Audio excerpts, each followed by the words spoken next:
Welcome to Whisky.com, where fine spirits meet. And today we are here at the north coast of Ireland, looking north, and we can see a little bit of shades of Islay. Yeah, you can't really see Islay if you don't have binoculars. So yeah, on a fun fact, in 2015, 2016, I was on the south coast of Islay doing the 3 distilleries there and looking south and looking, oh, is there Ireland, is there Bushmills, can I see their distillery? And yeah, didn't have any binoculars then either, so I couldn't see pretty much anything. And behind me is the Giant's Causeway. And the legend is that an Irish giant actually built this rock formation to the giant Fionn tried to defeat the Scottish giant Bellandonnar, or Brandon Donner, yeah, something like that. And he actually did, but this was not built. This is actually basalt, and it has a crystalline structure. So yeah, the edges and the flats are really distinct.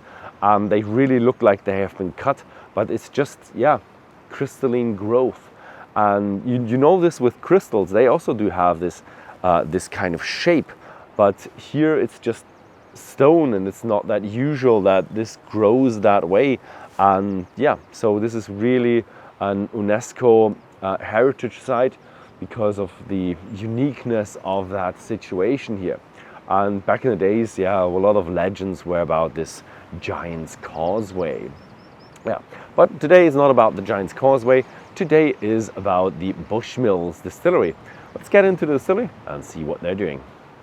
The history of Bushmills is actually very, very interesting and very, very old, because they are the oldest licensed distillery of the world.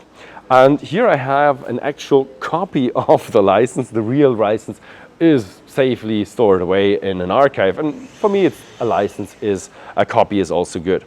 The license is actually the last paragraph of, I think, parliamentary law, because it starts off with, by the act of the parliament made in Ireland, blah blah blah, henceforth persons from therefore without a license, you're not allowed to make any aquavite upon pain of imprisonment. So if you make whiskey, then it was now illegal. So it gives you a little bit of a hint of what the time was, that there was no whiskey at 1608, pretty much. It was just coming in, this new technology of distilling coming in, and they just made it illegal because so many people illegally distilled and made really bad whiskey, so they made it illegal. And then here in this sentence, this is really important, a like license granted to Sir Thomas Phillips for 7 years and something with county, and they're renaming the county, on April 20th, 1608. And so he got the license from King James I, and I think actually he got it from assistant deputy keeper, but under King James I. And that was really important, because they could actually prove that it was something distilling in a distillery with a license here back in 1608, which is way, way, way back in the days. The first Bushmills distillery was 1784, I think. They had 7 mills at the River Bush, some lumber mills, and I think they probably were a grain mill, and they got upgraded to a distillery. And this is really when Bushmills was on the line. And the beauty about Bushmills was they were really, really going through everything, and they were like a really dominant force of Irish whiskey for a long time in our, let's say, recent past. There were a lot of crises with the Irish succession, with the blockade of the English, and with the prohibition in America, First World War, Second World War, that really took a toll on Irish whiskey. And Irish whiskey was going down, and I think in the 50s, at the beginning of the 20th century, we had 37 distilleries in Ireland, and at the end of the 50s, there were only 2 left, and one of them was Bushmills. I asked the guys here around, why was that? What was the secret? Why did they really hold out? And they couldn't answer that. It was probably good management, good workers, good location, and yeah, good whiskey. So that's why they keep running. And yeah, they are, when the English actually taxed the malt, they wanted to tax, you know, because people were drinking too much. Everybody was switching to grain and other grains, so not just barley, unmalted barley. But Bushmills actually kept true and said, no, we are producing single malt whiskey, triple distilled single malt whiskey, and they kept doing it even until now. So they produce single malt whiskey.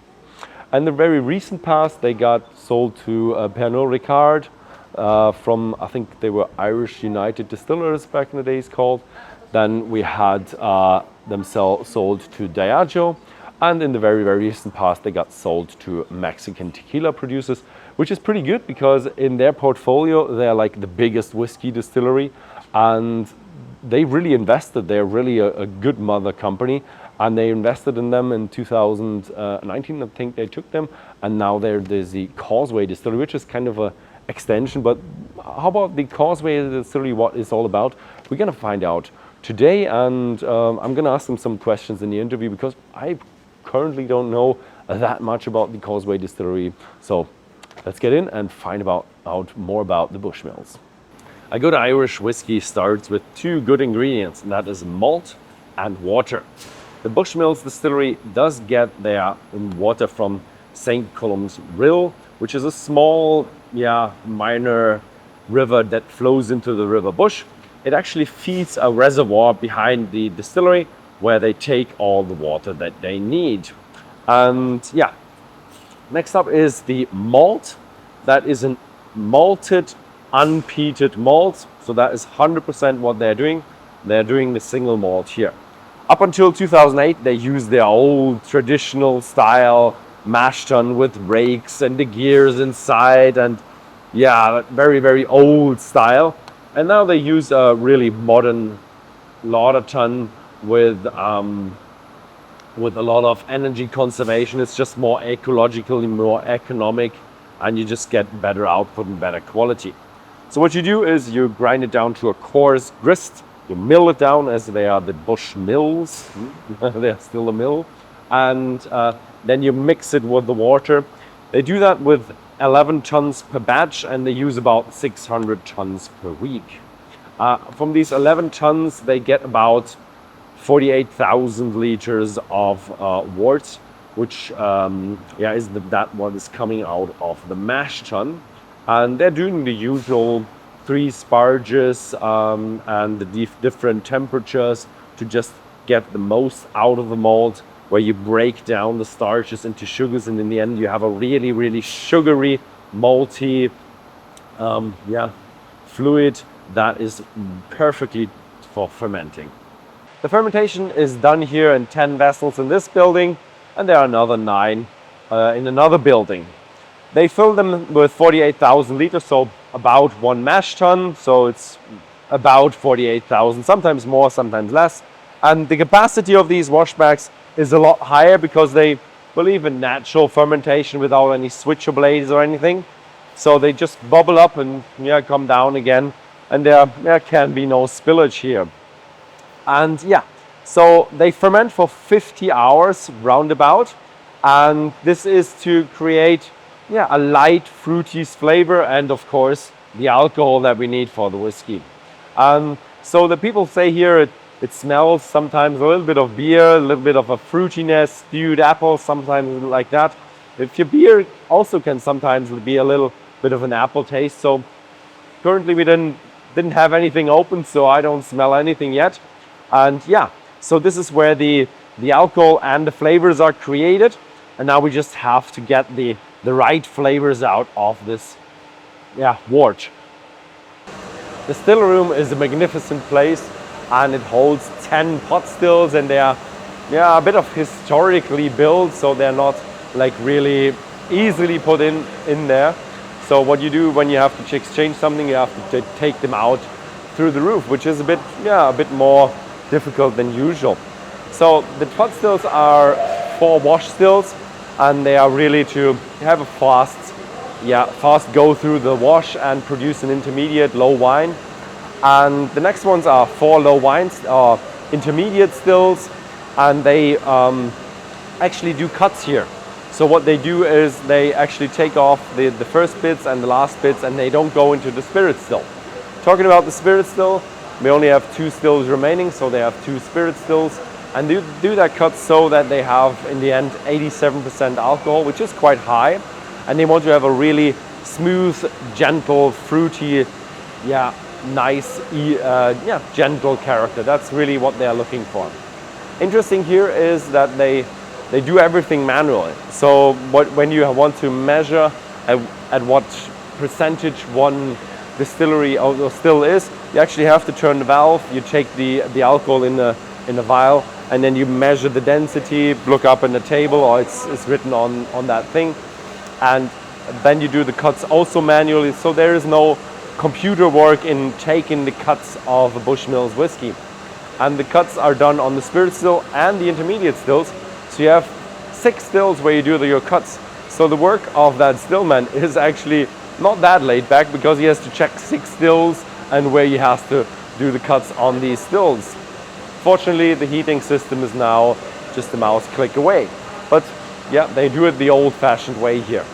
At the new Causeway Distillery, which is kind of an extension of Bushmills, and they do have another 10 stills, which are a bit more practically fit into the building, because they couldn't do it from the start.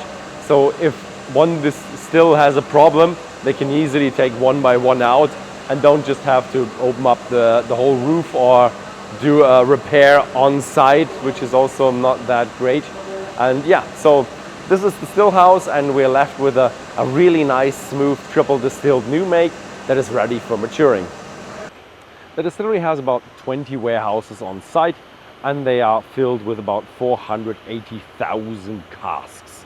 Yes, that is quite a lot, but as they just expanded with 10 more stills, they actually built 30 warehouses off-site, and they're currently growing in their stock. As when you double your capacity, you're usually growing with your stock, and usually your stock is on average becoming less of age, because you're adding more new stock and you're just regular taking out the older. So it takes time until you grow into a normal steady flow where you have the same intake as you have with the outtake. And yeah, in terms of cask variation, you do your normal American bourbon barrels, then you have your port wine casks, you have the sherry casks, and you have the Madeira casks that we do know from some of their bottlings, and we do love them so much. So this was it with the production. Now I'm sitting here with master distiller Colm Egan. You are 20 years with the company, 27 years with whiskey, and before that you were even in the brewing and distilling. And I loved every minute of it, Ben. Absolutely loved it. I think it was something I was born to do, and I'm living the dream. Yeah, thank you very much for having us here. Your team took lovely care of us, and yeah, thank you for taking the time. And I'm really excited about the whiskey now. Well, it is great. I think we're so proud of the way that we make whiskey. We're so proud of our history and heritage that all visitors come here. We try and, I suppose, pass on a lot of that knowledge that we have, and give her a little bit of Irish enthusiasm while we're doing it as well. So I'm glad we've taken good care of you so far, but I think we've the best bit now when we're actually going to taste the whiskey. Yeah, that's always the best bit. So what are we having today? We're having like 4 of your big range? Yeah, so this is one of the many whiskies that we have now, but I think really some of the real, I suppose, whiskies that sum up what Bushmills is all about. So we're going to look at the 10, the 14, the 16 and the 21. And it's amazing really how these all started life as the same base new make spirit, and the effect that age and the effect that barrel finish and barrel aging has on the different tastes as we go along. So I think that's amazing to see how I suppose you have the birth of the base, the new make spirit, and it blossoms into something so wonderful and something so varied, and I suppose something to match a different occasion, to match every taste. Yeah, I love it. So the 10 is not quite like the most entry one of you. I think you still have the Black Bush and the original. Yeah. But it's kind of from the age range the entry one. Yeah, I suppose this again would be very, if you were to ask me what's the house style of Bushmills, it's the 10. Okay. And we have a bottle in our vault that not too many people get to see, and it's way back. I think it's 1882. And the old bottle, it used to have, the old way of doing it was a cork, a lead capsule over the top, and then a melted wax on top. So we have that all still there. But we managed to extract just a small amount out. So that was like a real perfect geeky moment for me, in that we took the sample and we nosed it. But the nose of that whiskey, now, because the cork had shrunk a little, the whiskey had a little bit oxidized, but if you got through that, you could still get the note. But the notes that we're getting is very similar to what the 10-year-old is. So this really is like going back in time and tasting Bushmills 100, 150 years ago. Nice. And one of my key roles here at Bushmills is to ensure that the taste doesn't drift, that same taste. The reason why Bushmills have so many fantastic and loyal consumers and drinkers is the taste. So it's important that we keep that lineage to the past and always look to the future. And that's really when we look here. So on the nose, so immediately what you'll find with Bushmills, it's very accepting on your nose. Your nose can go in, and you immediately get that nice, fruity, spicy character. Is it 40 or? Yeah, fruity, a little bit of floral note as well. But is it 40% or is it higher? Oh, sorry, yeah, this at the moment is 40%. 40%, yeah, okay. 40%. So yeah, but it's lovely and gentle. Yeah. Fruity note, a little bit of a chocolatey note in there. Yeah. Is it bourbon or do you have anything else in there? So this is mainly bourbon. There's a very small amount in sherry just to give it that Bushmills fruity character. You'll mainly get the sherry character when you taste it on your tongue. Okay, nice. So a really gentle, you feel the Irish triple distilled fruity character. Complete absence of any smokiness that you may get in some Scotch, or the very heavy woody oakiness that you might get with some bourbon. Here you immediately get the distilled character and then the influence from the bourbon barrels mainly, which is that nice vanilla, milk chocolate, caramel, toasted wood character. Yeah, it works well with that smidge of sherry. Yeah, just a little bit of sweetness. Yeah. So just on the palate then, if you take a sip. So immediately you get, it's very welcome, and it's a friendly whiskey, so it's welcome on your palate. And what I find is each time you roll your tongue, you get that big Bushmills fruity character that blossoms on top of your tongue. Then the little notes, then you start getting a little bit of vanilla, honey, a little bit of milk chocolate on the inside of my cheeks. Oh, that reminds me of something, some candy. Yeah, I love it. But it's nicely and sweety, fruit, and very, very pleasant. It melts. It just melts on your tongue. And what I find is what's quite unusual with the 10-year-old, each time you roll your tongue, you get a little bit of dryness in the back of your throat, but you get a little bit of the fruitiness here. So it's very unusual to get that contrast in the whiskey.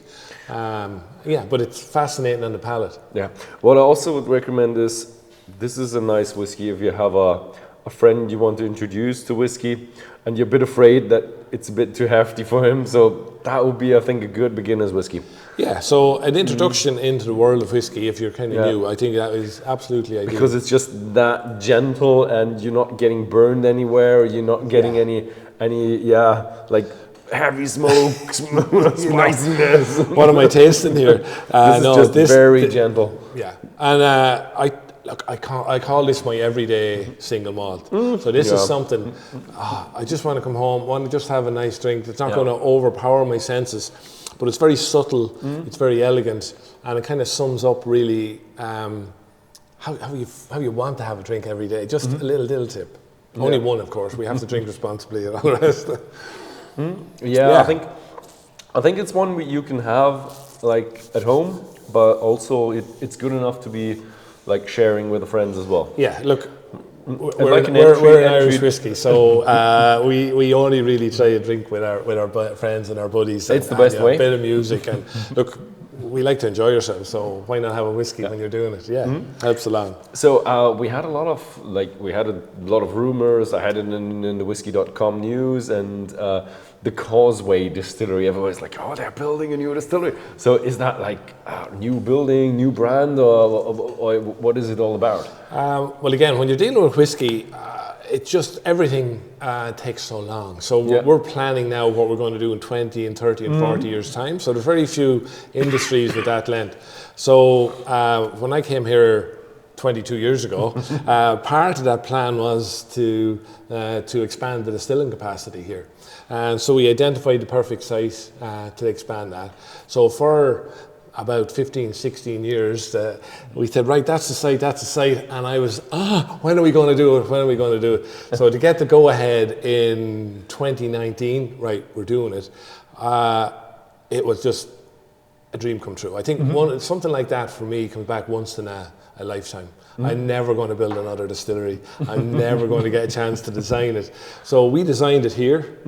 And with all the knowledge that we have, obviously there's lots of knowledge handed down from master distiller to master distiller, so we know how to make the whiskey.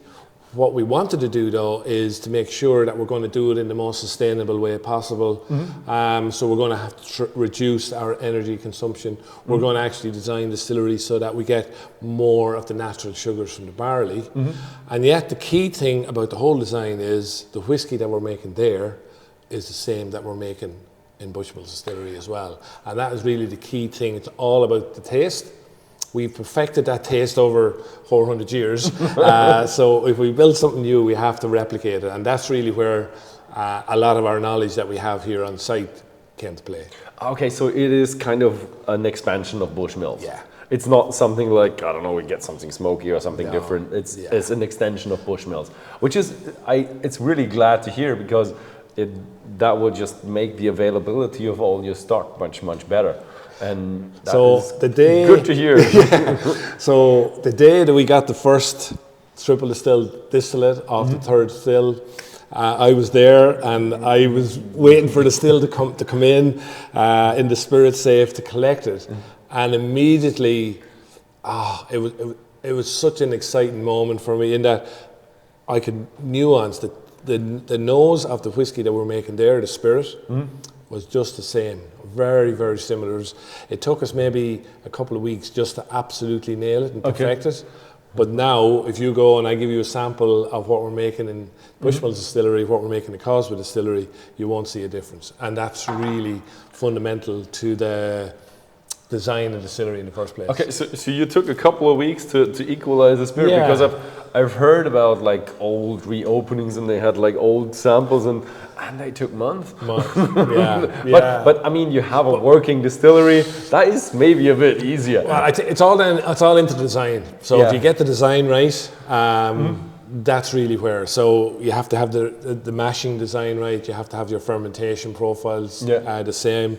You have to have your distilling. So we use the same dimensions on the stills, for instance. So the same flow characteristics when we're heating up the stills. So we use the same information and data we had in the current, and we put it into new. It makes it a little bit easier. So we didn't have too much tweaking when it actually came to. And I suppose one of the great things, now that you're all the way from Germany, we had a great help from GEA, which is a great German company from Kitzingen down, and they really helped us a lot. So pretty much everything outside of the still house. So all of the brewing, the mashing process, the fermentation, all of our energy saving and sustainability efforts, we worked really hand in hand. So they were really great. And I converted every one of them to Bushmills drinkers as well. So I got them off that German beer and into Bushmills, so they were happy with that. Yeah, very nice. So the next one is then the 14-year-old. Yeah, so this is something, it's new to a bottle, but obviously not new to us here at the distillery, in that we had some of these wonderful casks, Malaga wine casks, and they were always something a little bit different and special. Malaga is the island. It's one of these fortified wines, right? Yeah. So Malaga is, just on the Andalusian coast down the south of Spain, and they're a very particular character and taste to their sweet wine. So it's a dessert wine mainly, but it can be used as an aperitif or a digestif. But I always like the taste of it. I first tasted it, 20 years ago, and I said, so we went and got some casks, but it does take 14 years in a cask to kind of get some of the nuances. So so is it just Malaga or is it bourbon? No, so initially it was put in some bourbon barrels, and then we put it into Malaga casks. Okay, nice. So again, you'll get Oh, that has a lot of dried fruit. So again, it's just drawing you in straight away. But I think now you're more getting, it's a little bit more tropical fruit. Tropical Sorry, fruit. I have to go like that and kind of do it. Tropical fruit. I think I'm in... Yeah, you do get tropical fruit as well, but I do get a lot of dried fruit as well. Yeah, no. It is mingled. Nice sweetness to it. A little bit of that distillery character still there, and a little bit of a bourbon character, but a nice fruity touch to it, but much more complex. Very open, yeah. So again, just take a sip now and see how this...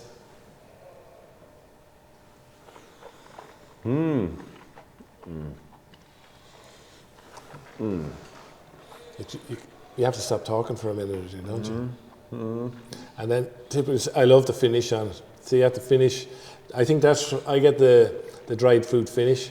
You get like a little bit of hint of dates or even maybe a touch of raisin off it.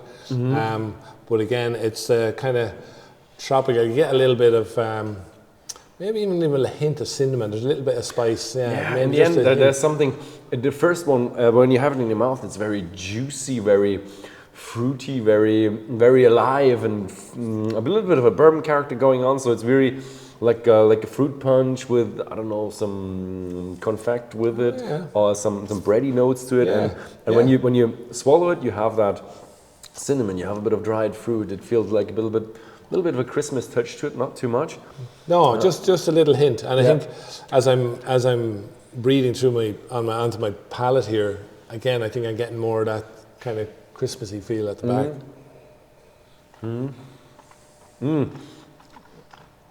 Very juicy, very alive in your mouth, though.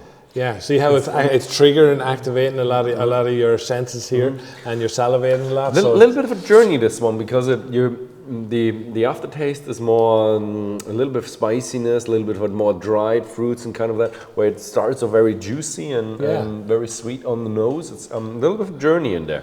Yeah, we like to offer little, I suppose, taste challenges within all our whiskies. So, oh, wow, I'm tasting one thing when I'm nosing, a little bit different. I think that's all about the complexity. And you'll see even during the day and yourself and your own palate, that kind of, that changes again, and your perception of what you're actually having at different times. So, but there's a lot of character in there. If we compare it to the, I suppose, original, what we're doing is we're building on a lot of the intensity. So really, when you use fortified wine casks, the intensity levels kind of jump, and you exaggerate some of the fruity characters that are already present in the distilled spirit. So the fruity character there, again, some tropical, I would say, you know, almost, I wouldn't quite go as far as pineapple, but like, you know, that kind of fresh, fragrant kind of fruit that you would get, a summer fruit. Yeah, you do have a like tropical, fresh tropical fruits, like a, what's it, Guadeloupe melons, but also a lot of pears and green apple in there, and a little bit of a malty touch to it. What my one question is, maybe you can answer, and maybe it's lost in due history, but what I found very interesting is that, like, you had a big whiskey crisis in Ireland, and I had a lot of distilleries like, this is when we went down, and this is when we went down, this is when the others went down, and you survived these whiskey crises. So what's the secret then? Well, I think the secret is what's in front of us. Okay. Yeah. So, so I think we've never compromised on our, I suppose, principles of how we make whiskey. And I think we've built up this very core, loyal following of people who like Bushmills, and we have maintained that taste. So no matter what crises or what the world was doing at that particular time, we maintain the same way that we distill. We maintain the same really practices of only use the best wood. We maintain the practices of aging that wood, aging in that wood for certain periods of time. So we never relented on that quality feel. So I think that sees you through a lot of those crises, because people will still drink it even in those times when things aren't bright. And then what we try and do then is we build when times are better, you know, and over 400 years, there's been a lot of history, there's a lot of turbulence in the world during those times, and yeah, we have, but I think we came out stronger each time. Like, if you go back to the late 1800s, there would have been over 100, 150 small distilleries in Ireland. And yet, if we really project back into the 1960s, there was only 2. And now we've gone through this period of growth again, and there's over 40 again. So, but Bushmills is pretty much grown throughout that whole period. We you know, but and a number of markets has grown. But I think by sitting really with the fundamentals of taste, that no matter what we do, it's all about the whiskey. Yeah, it is. In the end, it is. That does us the best. Yeah, for me, it can be only like probably a combination of things like dedication from the people at the distillery, good product, and like good management. Well, that must be it. So that was. We're very fortunate, I suppose. That, like, you can't make and you can't have great consistent whiskey without having great people behind it. So if you come and you know everybody that you'll meet here has got a real pride and a passion, you can't make consistently high quality spirit, consistently high quality whiskey unless you really have a attention to detail, that ownership of it all. And every single person I'm very proud of at the distillery. But it's not just the latest generation. We have, if you take Alistair or Cooper, his son works here now, Christopher, but Alistair's father worked here and his great-grandfather. So there's 4 generations just in that one family alone of Coopers. They're the guys that make the barrels. So you could never get that bond and that relationship more than in the family. And I've many different examples. Like a lot of people miss their husbands and wives in here, their kids work here. So it's a very kind of integrated, local, very powerful ownership that everybody has. The thing is, you do have to have a bit of knowledge when you look at your spirit safe, and when you have like 10 stills, 6 of them do cuts, a lot of dials and a lot of levers to turn to do the cuts right. I mean, if you miss the cuts, then you said it. You said it. Not good. So really, those guys are very good at what they do. So the distilling guys, and again, they love it. You know, they want to hear stories, and they want to. How are we doing in Germany? How are we doing across the world?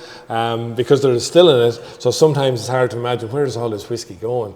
So to be able to tell them stories of how people enjoy it around the world, that really gives them all I suppose, an added bonus, an added boost to their day. So the 16-year-old that has a bit of a background with us because we gave it a gold award. Oh. I'm not quite sure when we did, but I remember that we did give it a Whisky.com gold of. It is a special whiskey. Year. It is a special whiskey, and I would say. The thing is, it's a really good whiskey, and the price is in the low 3 digits. Yeah. It's a whiskey that can really go with a lot of whiskeys that have 4 digits on it. Can be shoulder to shoulder, and that is the beauty of that thing. Yeah, I think a lot of people who enjoy other whiskies of the world, if this was the only Irish whiskey that they were to taste, it would whoa. It's kind of a real great introduction into what Irish whiskey can do. And the 16 is really represented as 3 woods, so it's 16 years in bourbon, 16 years in sherry. We age it then and marry the bourbon and sherry casks for 6 to 9 months in a port cask. So we start tasting that after about 4 months, and just when we think it's right, that's a 16, we need to take it out of the port cask. This is a great nosing whiskey. You can kind of sit here, nose. But this is like a velvety touch to it, you have that great port and sherry in there. But it's not overwhelming. That's the beauty. You can have like a sherry bomb that is just too loaded with sherry, and this is not. This is just like a velvet glove. I like that. And somebody told me once it was a gift from God. So I think it is. Now you just really find the right mixture. This is like the right mixture. I think you're going to get that nutty character that you might get some of our other whiskies in Blackbush, and so you get the nutty character here as well. So on the nose. It's deeply complex as well.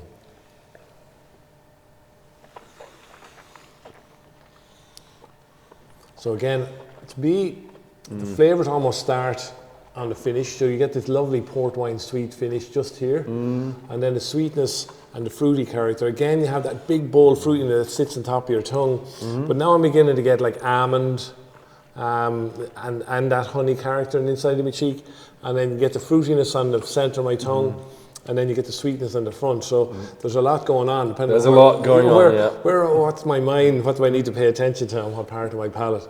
So again, it's just great complexity. You get the nice vanilla caramel toasted wood from the sherry or from the bourbon barrels. You get the big bold fruity characters from the sherry cask, but then the port really at the end kind of marries all of those into it. I think it's a perfect match. Yeah, it's lovely. For me, it's just always a question, like if you'd set these two ahead of each other, who would be leading? But this is a hard I think when question. you go to a restaurant, though, we all will choose something different. We all have different times of the day. Probably the most popular would be the 16, but then the 21 does have something a little bit different as well. So that's more when we tasted it, we're going on to the darker end of the spectrum. So whereas this is milk chocolate, this is more kind of on the darker chocolate and the coffee side of things. Probably depends on also the day when you're trying it, the occasion, and the friends you try it with. We did a bit of a study, like we had a big range. We are a big whiskey seller in Germany, so we had a big range and had a look how people rated the bottles, and we found out that 18 to 21 is the peak. This is really the peak where people love the whiskey, but 16 was not that far behind. I loved it. So a little bit of a harder question now. Okay. I'm not quite sure if you're allowed. I love hard questions. If you're allowed to answer it. So if you're allowed to confirm or deny is the proper 12. There was a bit of rumor where it comes from, and I think it's from you. Is it? Well, it's a Proximo brand, so Bushmills at this point in time is owned by Proximo, so it is a Proximo brand, so it's in their stable.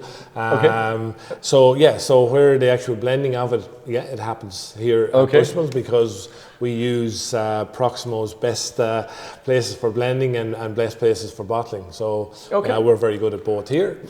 So we do that, but it's more it's a group exercise, but we're still very, I suppose, focused on our traditional Bushmills selection and Bushmills whiskies.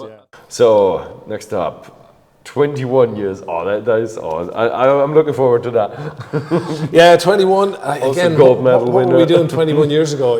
I always think, how long is there another food or another drink like out there in the world? It takes 21 years to make. Like, it is insane when you look at it from that perspective. Obviously, whiskey is a little bit different. Those numbers tend to roll off our tongue, but it was 21 years ago. I wasn't quite in short pants then, but I wasn't far off. Well, you just started with Bushmills, kind of. Yeah. So this was one of my first things to distill, first whiskies to distill. So that's tracked my journey at the distillery in a bottle, if you think about it. So again, the base new make spirit hasn't changed in the 21 years. What we do is for 19 years we put half into bourbon barrels and then we put the other half into sherry casks, and we allow them to mature and age in the warehouses. At the end of that 19 years, we marry those two casks together in a Madeira cask. So as I say, whereas we're looking at milk chocolate and some of the lighter, nuttier characters in the 16, this is much heavier. So I always imagine, and you mentioned, I think when we talked about the 14 Christmas cake, but this is, if you were to have a sealed container and a real rich fruit cake and you opened that initial big raisin, dried fruit, that's the first thing that really gets me on the nose itself. No, I like it. It. So immediately get that. But the that thing raisin is, character it's an unusual sweet twist to it. But you just start off with the feel of it, and it's so gentle and nice and well, you can see really the luxurious kind of feel of the whiskey itself and the way that it adheres to the inside of the glass. So this is really rich in character. And complex. But I have to admit, it always tastes different at the distillery. It always tastes Especially different. in a nice place like this, it always tastes different as a distillery. Yeah, I love it down here. This was the old malting barn. So this was where we had the kiln. We're sitting in the bottom of the kilns. Yeah. So we would have dried the barley on the upper floors here up to the early 70s.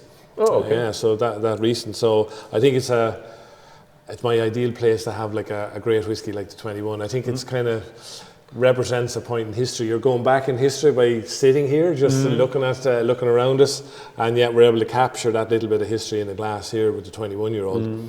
Nice.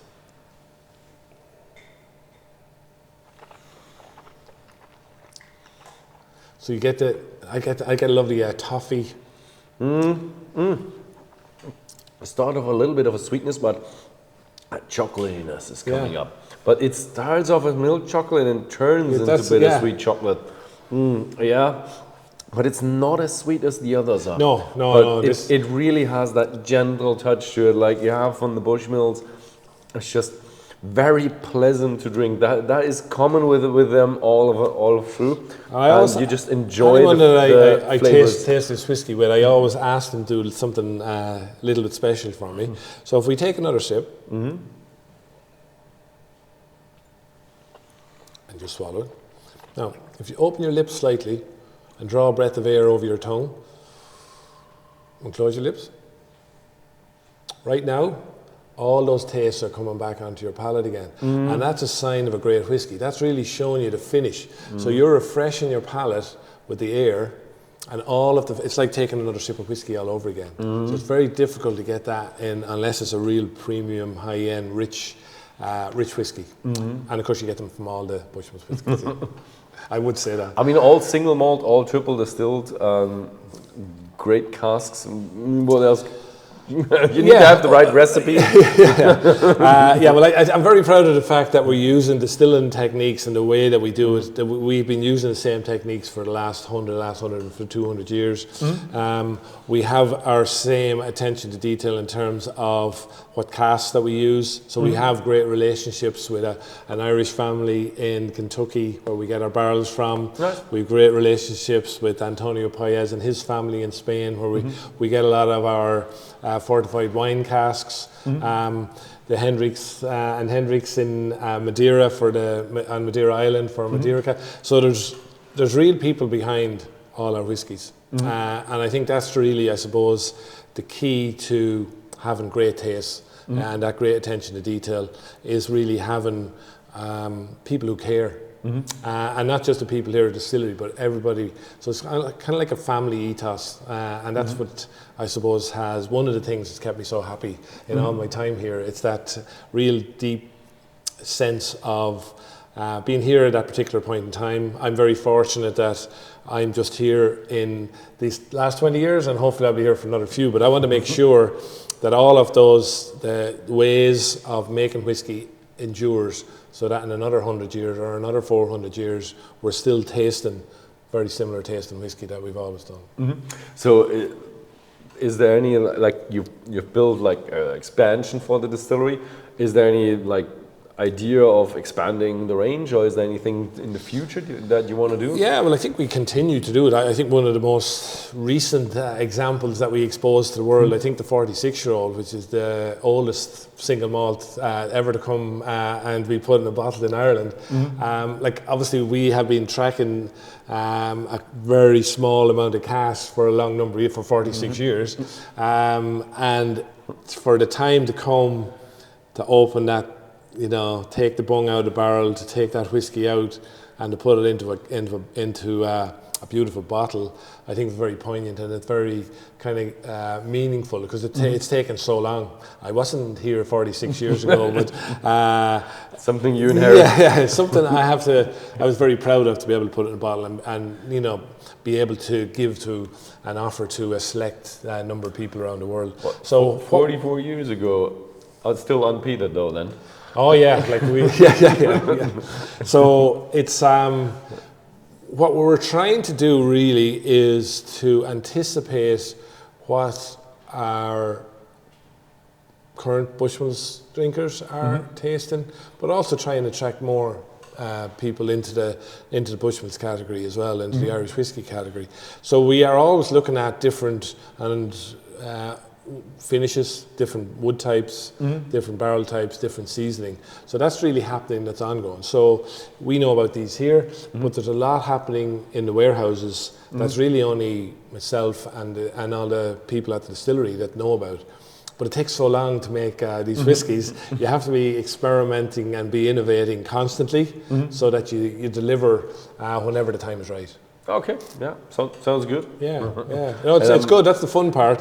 As I say, my main job is to ensure that the taste doesn't change from the last 200 or 300 years. But now there's an innovation side of it as well. That well, we need to be looking to the future as well. So it's good. It keeps you on your toes. Yeah, I do like that you have a good, stable, big core range. And some of the, like, what was it, Causeway Collection, and I think there were a few others as well. Yeah, with a bit of experimenting. Yeah, because people like to have small batches as well and unique items to share with their friends. And it's always nice to have, hey, look, this is the only bottle with this bottle number, and I'm very proud to have it. Please come to my house and we'll share it. Yeah. And you think of that special occasion. So we try and match those occasions as well. Yeah. So, but I think we're through. Good. Well, I think we'll finish on a little toast. So anyone that has a taste and a nosing with myself becomes part of the Bushmills family. So welcome to the family. Thank you. And we'll simply go, so there are tall ships, there are long ships, there are ships that sail the sea, but the best ships are friendships. Yeah. And may they always be. So sláinte. Sláinte.